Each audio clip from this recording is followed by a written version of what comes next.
આ સાથે અત્યારે સમાચાર આવી રહ્યા છે કે માર્ચમાં મોંઘવારીના ફ્રન્ટ ઉપર ખાસ્સા સારા સમાચાર દેખાઈ રહ્યા છે। રિટેલ મોંઘવારી માર્ચમાં 3.61%થી ઘટીને 3.34% પર જોવા મળી છે, જ્યારે ખાદ્ય મોંઘવારી 3.75%થી ઘટીને 2.69% પર પહોંચી છે।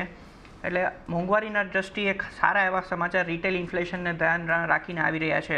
આ સાથે જો રૂરલ ઇન્ફ્લેશનની વાત કરીએ તો 3.69%, 80%થી ઘટીને 3.75% જેવું રૂરલ ઇન્ફ્લેશન પહોંચ્યું છે, જ્યારે શહેરી મોંઘવારી 3.32%થી વધીને 3.43% પર પહોંચી છે। શાકભાજીની મોંઘવારી -1.07%થી ઘટીને -7.04% પર પહોંચી છે, જ્યારે કઠોળની મોંઘવારી -0.35%થી ઘટીને -2.73% પર પહોંચી છે।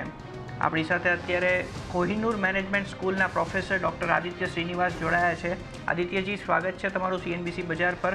સૌથી પહેલાં તો મોંઘવારીનો જે આંકડો છે એ ખાસ્સો ઘટ્યો છે, 3.61%થી 3.34% પર માર્ચમાં જોવા મળ્યું છે। તમારું શું આકલન છે સૌથી પહેલાં? આ ફિગર આપણા ઇકોનોમી માટે બહુ જ સારો છે, કારણ કે જે મોંઘવારીનું રિટેલ ઇન્ફ્લેશન છે એનું ઘટવું અત્યંત જરૂરી છે। તો ઇકોનોમીને તો રાહત મળશે જ, પણ સાથે સાથે RBIને પણ એની જે મોનેટરી પોલિસી છે એમાં ડિસિઝન લેવામાં ખૂબ મદદ મળશે। 3.61થી 3.34 એ આવી મોંઘવારી જે ઘટી છે એ RBIના બેઝ ઇન્ફ્લેશન 4% કરતાં પણ ઓછી છે। તો ચોક્કસપણે એ એક આવકાર્યજનક સમાચાર છે। અત્યારે તમે જોશો તો વૈશ્વિક સ્તર પર આખા જગતમાં આપણે અસમંજસ છે, કારણ કે ડોનાલ્ડ ટ્રમ્પના એડમિનિસ્ટ્રેશને અલગ અલગ દેશો પર પહેલા ટેરિફ લગાડ્યું, હવે 90 ડેઝ પોઝ કર્યું છે। હવે આ સિચ્યુએશનમાં આપણે આપણા અર્થતંત્રને મજબૂત કરવું હોય તો આપણે વ્યાજદર આપણે વ્યાજબી રેટે હોય એ ખૂબ જ અગત્યનું છે, અને ઇન્ટરેસ્ટ રેટનું જે સાયકલ છે એ આપણે મોંઘવારીના દર પર ડિપેન્ડ કરે છે, એટલે કે ઇન્ફ્લેશન પર। ઇન્ફ્લેશન ઘટવું એ ખૂબ જ સારા સમાચાર છે અર્થતંત્ર માટે પણ, અને સાથે સાથે RBI મોનેટરી પોલિસીને પણ એ મદદ કરશે। પ્લસ આપણે જોશું તો અત્યારે IMDનું બી જે ફોરકાસ્ટ આવ્યું છે કે ઓવરઓલ મોન્સૂન આપણો 105% નોર્મલ રહેશે, તો એ પણ એક સારા સમાચાર છે, કારણ કે આપણો ભારત જે છે તે ખેતી પ્રધાન દેશ છે, અને આજે પણ 60% લોકો ખેતી કરીને પોતાની રોજીરોટી કમાય છે। એટલે આ પરિસ્થિતિની અંદર મોન્સૂન સારો હોવો, ઇન્ફ્લેશન ઘટવું અને વ્યાજદર જો વ્યાજબી હોય તો આપણે કહી શકીએ કે સોને પે સુહાગા જેવું છે, ને આપણું અર્થતંત્ર ઝડપથી જે અત્યારે 6.2% GDP પર છે તે 7% બાજુ જઈ શકે। એટલે આ ખૂબ જ સારા સમાચાર છે આપણી ઇકોનોમી માટે પણ, અને ઓવરઓલ સ્ટોક માર્કેટના દ્રષ્ટિએ પણ જોઈએ તો આ એક સારા સમાચાર છે। જી આદિત્યજી, સાથે સાથે શાકભાજીની મોંઘવારી પણ ખાસી ઘટી છે, જેના કારણે ખાદ્ય મોંઘવારી પર પણ સારી અસર પડી છે। 2.69%નો આંકડો ખાદ્ય મોંઘવારીનો જોવા મળી રહ્યો છે। તમારું ત્યાં આકલન શું છે? હજુ પણ ઘટાડો થઈ શકે છે ખાદ્ય મોંઘવારીમાં?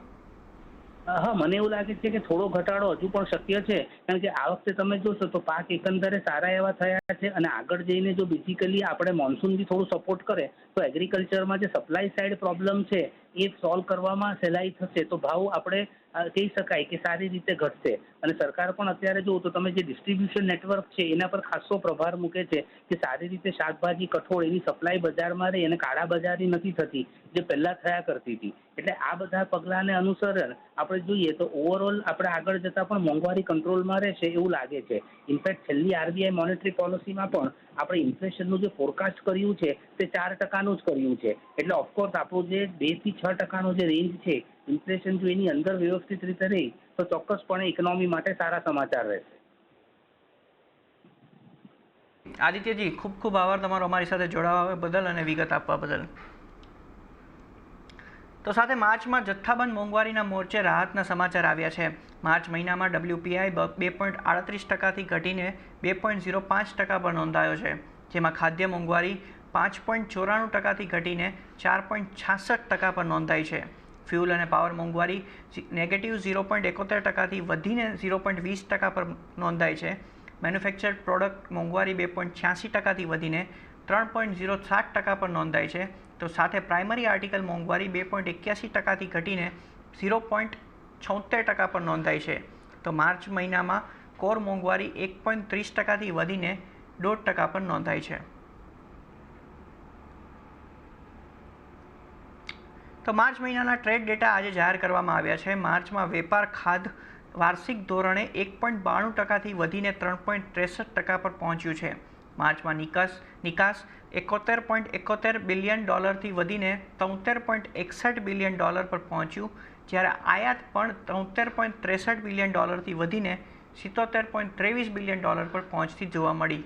કોમર્સ મંત્રાલયે કહ્યું કે અમેરિકા સાથે પહેલા તબક્કાનું બાયલેટરલ ટ્રેડ એગ્રીમેન્ટ આ વર્ષના સપ્ટેમ્બર અથવા ઓક્ટોબરમાં થશે.